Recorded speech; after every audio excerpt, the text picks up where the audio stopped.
Lights, camera, action!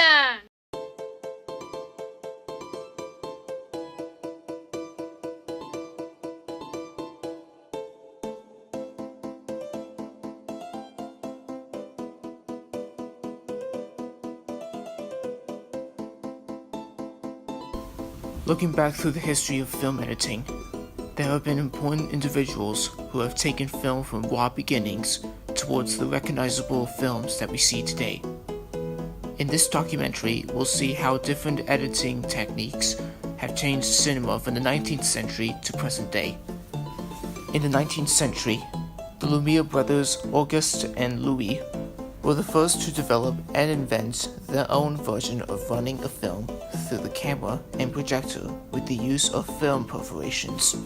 They first recorded this in 1895, showing workers leaving the Lumiere factory. They also followed it up in 1898, with the train arriving at the station. The brothers gave their first public screening of the workers leaving their factory on the 28th of December of 1895. In 1898, Georges Méliès, who began his career as a magician, was one of the first to use a camera featuring reverse cranking, which allowed the same film footage to be exposed many times and to create multiple exposures. And he used this technique in his film The Four Troublesome Heads. What came out of that film was using more than one of the same person in the film sequence. He also used stop editing, which is cutting out the bits of the film that you don't want and taping them together to make it look like magic.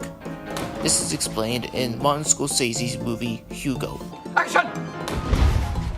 He also used the dissolve method, which ends one sequence of film and then dissolves into another sequence of film. This was shown in some of George's classic films like The Trip to the Moon in 1902.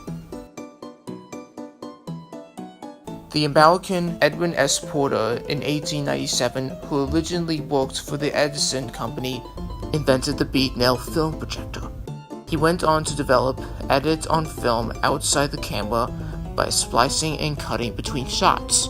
He also used dissolves, which transfer one image to another. Cross-cutting and parallel editing were used on his notable film, The Great Train Robbery in 1903, which was shown more than 100 years ago. Parallel editing is the technique of going between two or more scenes that happen together but in different locations. The first example of this editing process was shown in The Great Train Robbery, and a modern example is shown in modern movies like The Godfather. Parallel editing is used in film to build dramatic tension and show the relationship between characters in their own worlds. This is shot in the present, showing what happens to one person and other people in their own lives at the same time. The technique adds another layer of suspense or pacing to a scene, meaning how quick it is. Cross-cutting can take the form of past, present, and future shots to show the relationship between the main character and their relationship with the rest of the world. Before he started film direction in America, D.W. Griffith was also an actor and writer.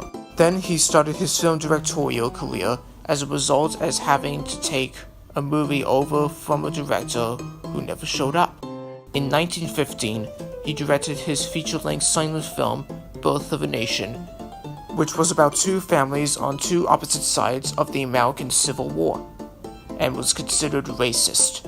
His next film was Intolerance, which sought to balance this racist view. The same thing as Edwin S Porter did, he used cross-cutting in most of his films to enhance the scene's emotional and dramatic emphasis. He also did lots of close-ups, framing the actor's head and shoulders to give them more intensity to the scene. And he used parallel editing as well to create tension and emotion in the scene. From 1905 to 1931, he directed 518 films altogether, and also was a co-founder of United Artists production company with Charlie Chaplin, Lillian Gish, Mary Pickford, and Douglas Fairbanks. Later on, Lev Kuleshov was a Russian filmmaker and theorist, and founded the Moscow Film School, which developed a style known as Soviet montage, which he edited and cut to emotionally influence the audience and also was propaganda for the Soviet state. The Kuleshov effect was a film showing a shot of an actor intercut with other images of a bowl of soup, a dead girl in a coffin, and a beautiful woman lying on a sofa. This effect showed how the viewer would feel and interpret various images, even though the face of the actor was the same shot. Following on from Kuleshov, Sergei Eisenstein was also known for the Soviet montage, showing a series of unrelated shots shown one after another. A good example of this is the Odessa steps shown in the film Battleship Potemkin in 1925. He became famous for his editing style, which he used to create stories. He had 5 styles of editing. The first was metric, which gives a sense of pace and emotional response by changing the length of shot. The second was rhythmic, where the rhythm of the conflict flowed together with the pace of the scene. The third was tonal, where the basic concept was scenes with happy tones and lots of quick cuts, and sad scenes would have longer shots with a slower rhythm. The fourth was overtonal, which is an edited compilation of metric, tonal, and rhythmic montages to draw an emotional response to the audience. And finally, intellectual, which was a compilation of shots that showed visual images that oppressed the people as a propaganda exercise to show the success of the new Soviet state. It may be hard to say this next one in French, but the new wave of directors began as critics for the film magazine Courrier du Cinéma, translated as Notebooks of Cinema, which expressed that cinema should become a means of expression similar to painting and the novel, in which an artist or director could express thoughts and obsessions, however abstract, within a new style of film editing. Here is a picture of these pioneers in the new wave. The new style resisted against the traditional French cinema, and the films produced by this group were low budget, and the directors were forced to improvise with equipment. The new wave featured different methods of film, such as long tracking shots and jump cuts, meaning cuts taken out of the long take. The style of new wave during the 1950s and 60s used an improved style of dialogue and editing, which included rapid changes of scene and shots that went over the accepted 180-degree axis of cinema movement. The concept of the viewers was to show more a series of disjointed shots, rather than a set narrative.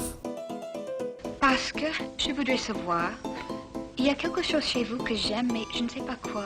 In Godard's French movie Breathless in 1960, the film used editing techniques like jump cuts and character asides, and it breaks eyeline match in continuity editing. Tu es lâche, c'est dommage. The new wave style had a great influence on future directors such as Martin Scorsese, Quentin Tarantino, and David Lynch. I hope you've enjoyed my special video about the pioneers of film editing, and I'm hoping to be inspired by the work that these people have done over the past years and incorporate parts of this into my future videos on my YouTube page.